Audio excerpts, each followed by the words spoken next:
So I was at Game 5 last night, saw it with my own two eyes. I don't believe I've ever seen a game in person where the first two guys homer.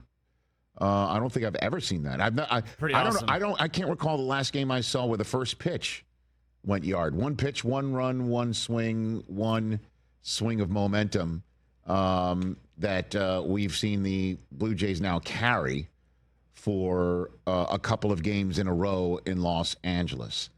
And I don't think I've ever seen that. And it's the first time a World Series game has ever began with back-to-back home runs. Davis Schneider, again, who I had 15 of his cards. If he played in 1979, I'd have 15 of his cards on tops. He's got like that Doug Drabeck look about him with glasses. Oh, that's a good throw. You know, and he took a 97-mile-an-hour fastball from Blake Snell up and in, got his hands out, threw it, and yanked it into the seats. Yep. And then Vlad Guerrero Jr., who's now one game away. I would say 9 innings away, but we all know what the series can rock. He's one game away from being the most valuable player of the World Series. And what a capstone that would be on his season and a feather in his cap for his career. Yeah, absolutely. And he'd have a ring and he'd be able to give it to his dad and all that sort of stuff. Yep. And little did we know that those 2 home runs, those 2 at-bats, the 3 pitches into this game in which the Blue Jays took a 2-0 lead would be all the runs that they would need. Literally, there were people stuck on the 101 freeway coming into the stadium looking up and go, oh, it's 2-0. That's how quickly this thing had happened. It was only about 10 minutes after 5 o'clock local time. And this is a series in which a game ended at 3 in the morning Toronto time, or you know what I mean? And that was all the Blue Jays would need because of this young stud named Trey Yesavage. And this photograph on the screen, I'll describe it for everybody who's listening on ESPN Radio, presented by Progressive Insurance and SiriusXM and our podcast. It is a guy whose pitching style is so over the top that the ball looks like it's coming from the hand of Victor Wembanyama standing flat-footed. And I'm not kidding. It's about 7'6" off the ground. And so when he they documented this on Fox, I believe, in Game 1, that his wingspan and his ability to come over the top and release point is the tallest off the ground of anybody in Major League Baseball. Oh, wow. I might be wrong about that. Tyler Glasnow, as we all know, has got the longest stride, Right. because he's so tall. But this guy, he creates such a release point that it's jarring. And normally, if you got him figured out in Game 1, which the Dodgers did before, the roof fell in on him in Toronto, you'd figure that they might have a better chance at him in the second time seeing him around, but not this time. And it's an incredible story. I mean, I think it's been well documented for those who have been locked in on the World Series and the postseason. But I'm sitting in this game next to my boy, Coop, who goes to summer camp in Maine. And because Susan and I want him to have, an East Coast, different experience than living in Southern California. And it's awesome. The camp every year takes kids on a field trip to the Portland Sea Dogs, Double-A affiliate of your Boston Red Sox, Christopher. Correct. And Cooper. I covered the Sea Dogs for many years. Cooper, and I kind of mentioned this before Yesavage's first start in the World Series. I'll repeat it here again. Coop saw a Portland Sea Dogs game against the Toronto Blue Jays Double-A affiliate from New Hampshire. And sure enough, who were they starting the night that Coop was there on July the 6th? The Fisher Cats had started a guy who had just been elevated from single-A ball in Dunedin, Florida, for the Toronto Blue Jays, and his name is Trey Yesavage. He saw him in Double-A baseball in Portland, Maine this summer. By the way, you can look at the box score. I'll read it out for those who are listening right now. Connerly Early was the starter for the Sea Dogs. I know. He started Game 3 of the Wild Card Series against the Yankees. Crazy. In Yankee Stadium. But the kid who gave up, by the way, 3 earned on 4 hits in 3 innings got tagged against the Sea Dogs, he wound up catching fire, and he wound up pitching for the Blue Jays, and he wound up on the mound in games 1 and 5 of the World Series. And now that guy that Cooper saw in July and saw last night set a record for most strikeouts by a rookie pitcher in the history of the World Series. And this photograph of him striking out Shohei Ohtani, that's tough. With a pitch that fooled him so greatly that his helmet came flying off and he lost his balance, is something that, I don't know, do you print this out and put it on your wall and or put it on a T-shirt or walk around the rest of your life going, I did that? No, that goes up in the crib forever. You know what I mean? For sure.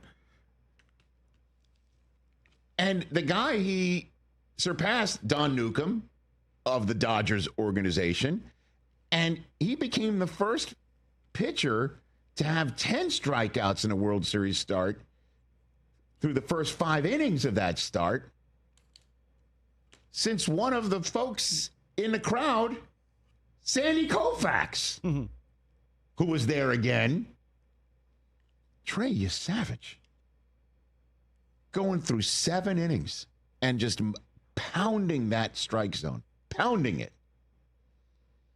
And had this to say after his remarkable Game 5 victory to make the first 2 at-bats results of the night stand up for the rest of the night to give the Blue Jays a shot at winning the World Series at home, one of 2 different chances to do so.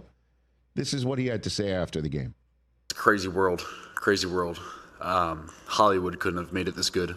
So just being a part of this, I'm just very blessed. Walking from the bullpen to the dugout, I took a moment to look around the stadium, see all the fans I wanted to I was hoping I'd send them home upset, but yeah, it was just a cool, like, full circle moment. Kid born in Pottstown, PA, is now the toast of Canada as he became the first to have 12 strikeouts and no walks in a World Series start. How about them apples? Just 3 hits. The one earned was a Kike, no doubt about her. That guy is just a beast in October. Playoff Kike, man. Right? That was a no doubt about it. Made it 2-1, and it could have been a game. And then, you know what the Blue Jays do, man? I'm telling you, I keep pounding this because they play baseball in a way that can take down the most well-heeled, future Hall of Fame studded lineup and franchise in the sport, which is timely hitting and timely connections with the baseball. Their ratio of productive outs to non-productive outs is their superpower. I turn to Cooper whenever there's a runner on third with less than 2 outs, and I'm like, is there any doubt the Blue Jays are not scoring that run right now? Right. Whether it be by a base hit like Isaiah Kiner-Falefa late in the game to give him a 6-1 lead, or a fly out, or a ground out to the right side to get someone from second over to third. And again, I use the Yankees as the measuring stick for various reasons, for personal reasons. But also, this is the second straight AL East winning opponent the Dodgers are facing in the World Series. And this team that they're facing doesn't strike out as much, doesn't need the home run to score, has timely pitching, has timely relieving, has a manager who's pushing the buttons that work more than not, does have Don Mattingly in the dugout. Also, this team, guess what? Didn't completely disintegrate after a gutting loss in Dodger Stadium capped by a walk-off Freddie Freeman home run. The Yankees disintegrated last year in the World Series.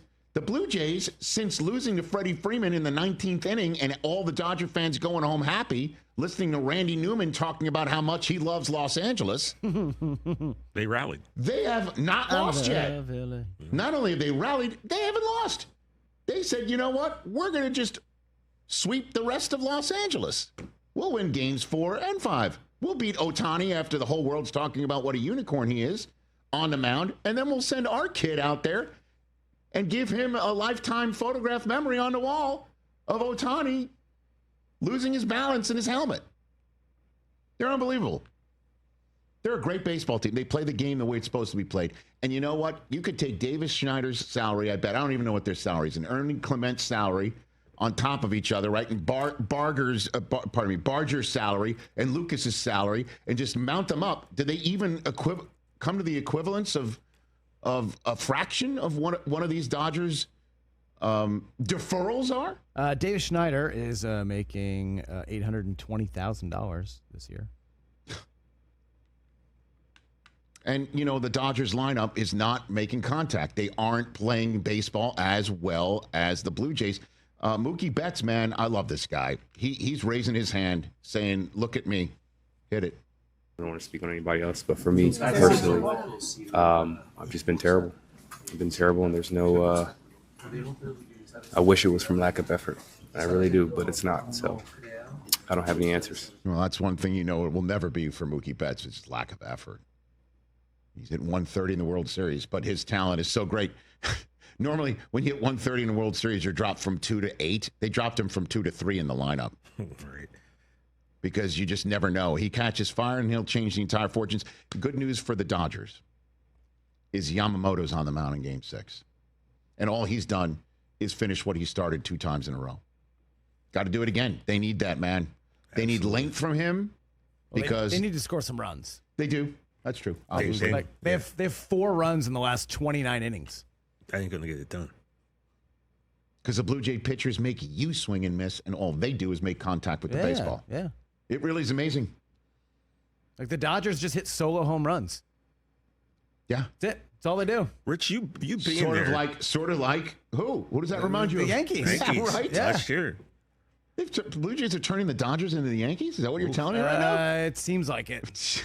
Rich, you being there, what was the feeling like in the crowd going down 2-0 that early, man? Did you sense that the fans were just taken out of the game? No, not really. I mean, Because I was like, got it's him right 2-0. back in. It's like, Kike got him right back into it. I mean, Kike's home run got everybody right back into it. As deflating as it might be, that thing was gone. And you know, and Dodger fans know their lineup is so loaded. yeah, you can't really give up. And here's the kid that they cuffed around well enough to keep it a game in Game 1 until, again, as I mentioned, the roof caved in.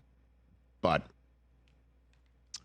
unbelievable. Well done, Blue Jays. They go home now. Grab your passports, and if you're the Dodgers, and look out for this one. I'll just put this one in your head because Coop said it to me on the way home. What's that? Because, you know, Ohtani pitched in Game 4. Mm-hmm. He says, what if Yamamoto gives you 7, Ohtani gives you the 8th, and Sasaki gives you the 9th? What if it goes Yamamoto to Ohtani to Sasaki in Game 6? And I'm like, the only thing that might be, you know, not reasonable about that is Yamamoto just goes all 9. But it's entirely possible. And I think I had saw that it's going to be a Glasnow Ohtani game on Game 7. Got it. Should it get that far? Should it get that far? Yeah. Yeah. Which will be wild because at that point in time, you know, Ohtani can only warm up after he's hit and gotten off the base paths. Right. So I don't know if he starts and then Glasnow comes in relief. Is that how? That's wild, Got to get there first, obviously. Yes, you do. What a series. It's been highly entertaining. Yeah, it's been fun. To say the least. And just for the Toronto Blue Jays, an absolute, how about this, exhibition. Remember they used to play in that stadium? Exhibition stadium. It's been an exhibition of how to play the game. How do you play the game?